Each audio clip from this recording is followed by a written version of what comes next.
ជំរាបសួរបងប្អូនទាំងអស់គ្នាសូមស្វាគមន៍មកកាន់ Channel YouTube របស់នាងខ្ញុំសាជាថ្មីម្ដងទៀតហើយថ្ងៃនេះនាងខ្ញុំមានវីដេអូថ្មីមួយទៀតហើយចង់មកចែករំលែកអ្នកទាំងអស់គ្នាគឺនាងខ្ញុំចែករំលែកអំពីរបៀបនៃការធ្វើបង្អែមដែលបង្អែមនេះនាងខ្ញុំហៅថាបង្អែម3ពណ៌ពីព្រោះតែបង្អែមនេះយើងធ្វើចេញពីមើម3ប្រភេទខុសៗគ្នាហើយនឹងមានពណ៌ខុសៗគ្នាតែបើសិនបើអ្នកទាំងអស់គ្នាស្គាល់ឈ្មោះឬក៏អ្នកទាំងអស់គ្នាហៅបង្អែមអីផ្សេងកុំភ្លេចជួយ comment នៅក្រោមវីដេអូផងណាអញ្ចឹងដើម្បីកុំឲ្យខាត់ពេលវេលាយូរតោះយើងទៅមើលពីរបៀបនៃការធ្វើបង្អែម3ពណ៌របស់នាងខ្ញុំដូចតទៅ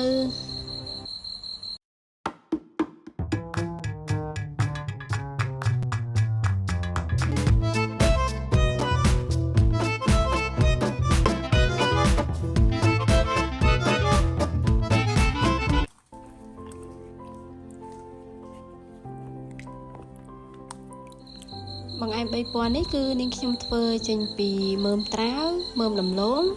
រួមជាមួយនឹងផ្លែល្ពៅអញ្ចឹងដំបូងឡើយគឺនាងខ្ញុំយកត្រាវចាមកលាងសម្អាតបានស្អាតសិនចាហើយដំឡូងនិងល្ពៅហ្នឹងក៏យើងត្រូវយកមកលាងសម្អាតឲ្យបានស្អាតដូចគ្នាដែរក្រៅពីបន្លែផ្លែឈើទាំង3មុខនេះយើងក៏អាចច្នៃ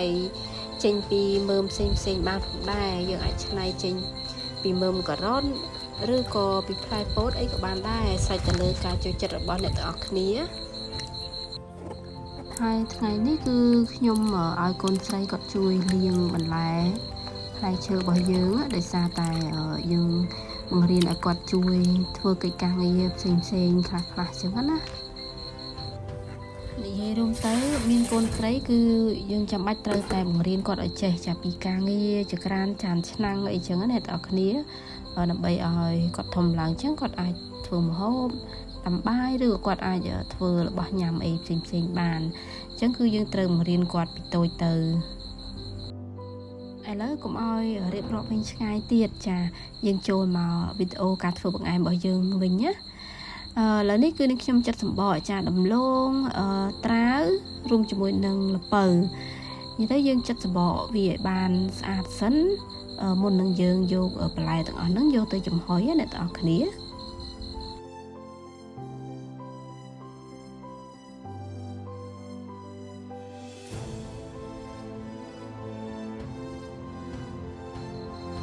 ហើយឥឡូវនេះយើងបានចិតសម្បកបានស្អាតរួចរាល់ហើយយើងមកលាងទឹកចេញម្ដងព្រោះដោយសារដំឡូងជាមួយនឹងត្រាវហ្នឹងគឺវាមានជ័រច្រើនណាអញ្ចឹងយើងត្រូវលាងសម្អាតវាបានច្រើនទឹកទៅដើម្បីឲ្យវាជ្រះជ័រស្អាត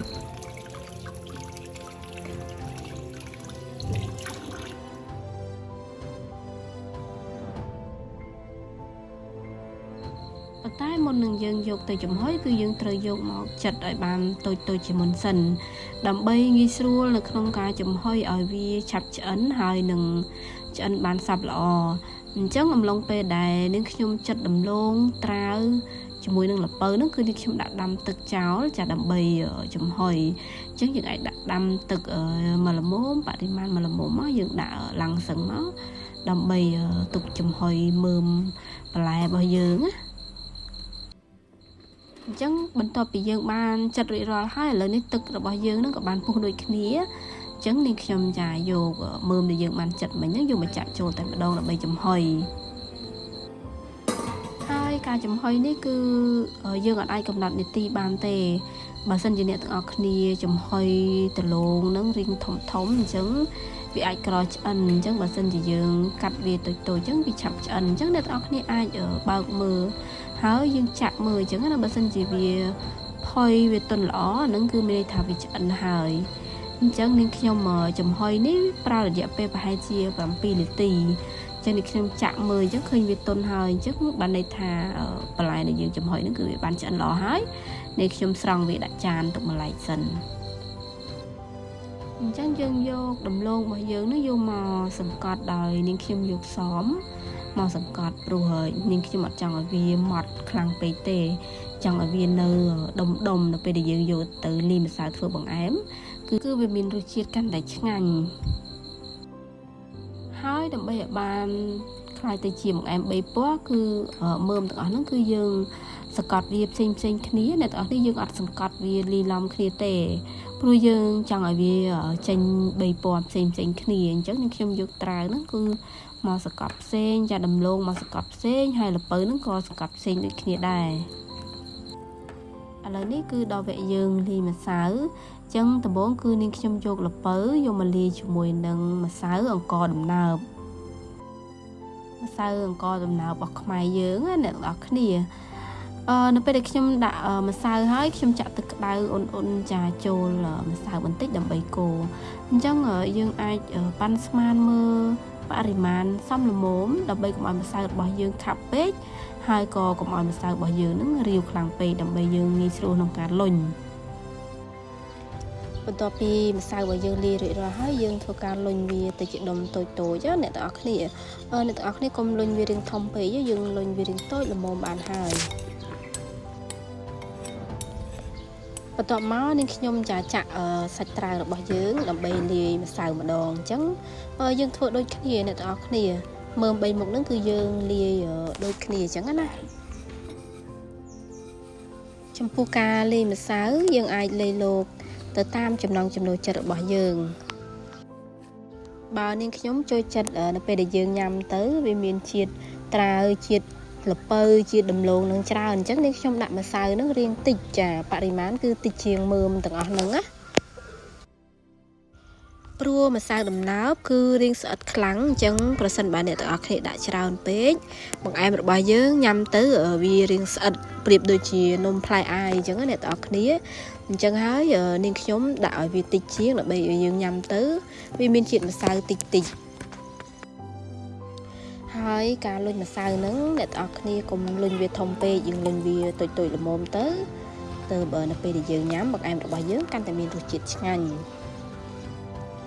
ញ្ចឹងត្រាវជាមួយនឹងល្ពៅគឺនាងខ្ញុំលុញរួចហើយឥឡូវនេះគឺនៅសល់ចុងក្រោយគេគឺដំឡូងអញ្ចឹងដំឡូង3មើមហ្នឹងគឺនាងខ្ញុំអត់បានដាក់ទាំងអស់ទេអ្នកទាំងអស់គ្នានៅពេលដែលនាងខ្ញុំសកត់វាឲ្យតូចទៅគឺវាច្រើនពេកអញ្ចឹងនាងខ្ញុំដាក់វាតែពាក់កណ្ដាលទេ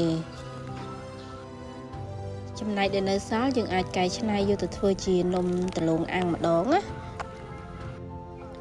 អញ្ចឹងអ្នកទាំងអស់គ្នាចំពោះដំឡូងគឺយើងយកដំឡូងណាដែលអត់មានសរសៃ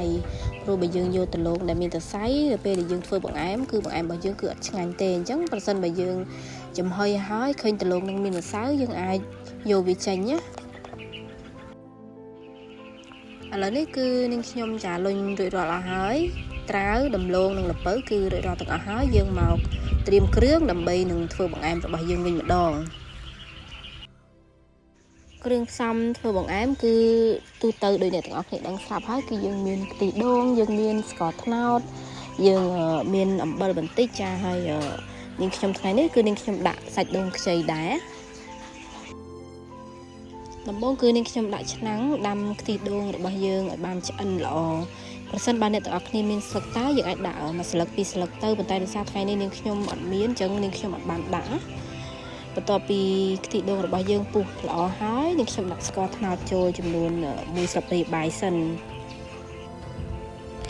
បន្ទាប់ពីយើងកូរស្ករត្នោតឲ្យបានរលាយសព្វល្អជាមួយខ្ទិះដូងហើយយើង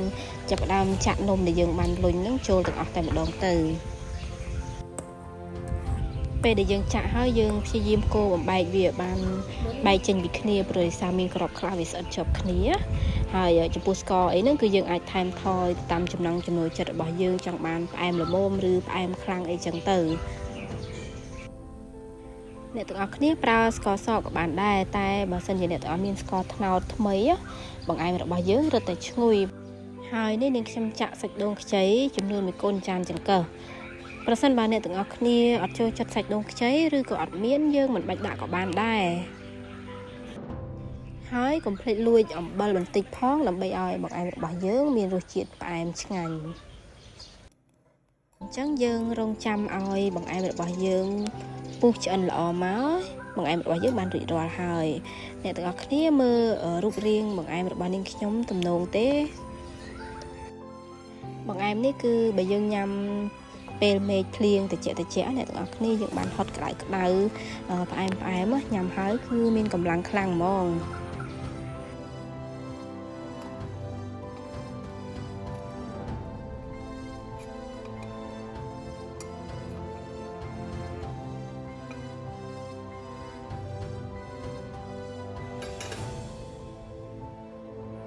បង្អែមរបស់យើងឆ្អិនហើយយើងមកដួសដាក់ចានដើម្បីភ្លក់ទាំងអស់គ្នាអញ្ចឹងការចែករំលែកនៃការធ្វើបង្អែមរបស់នាងខ្ញុំគឺបានដល់ទីបញ្ចប់ហើយនាងខ្ញុំសូមអរគុណអ្នកទាំងអស់គ្នាដែលបានមើលវីដេអូរបស់នាងខ្ញុំរហូតដល់ចប់ហើយប្រសិនបើមានកំហុសខុសឆ្គងដោយចេតនាណាមួយសូមអ្នកទាំងអស់គ្នាអភ័យទោសដល់នាងខ្ញុំផងកុំភ្លេចរៀនធ្វើហើយជួយ comment ប្រាប់នាងខ្ញុំនៅខាងក្រោមវីដេអូម្នាក់មួយផងណាសូមជួយចុច like subscribe channel YouTube របស់នាងខ្ញុំម្នាក់មួយផងដើម្បីទទួលបានវីដេអូចែករំលែកថ្មីៗជាបន្តទៀតចឹងនាងខ្ញុំសូមអរគុណសូមជម្រាបលាជួបគ្នាវីដេអូក្រោយបាយបាយ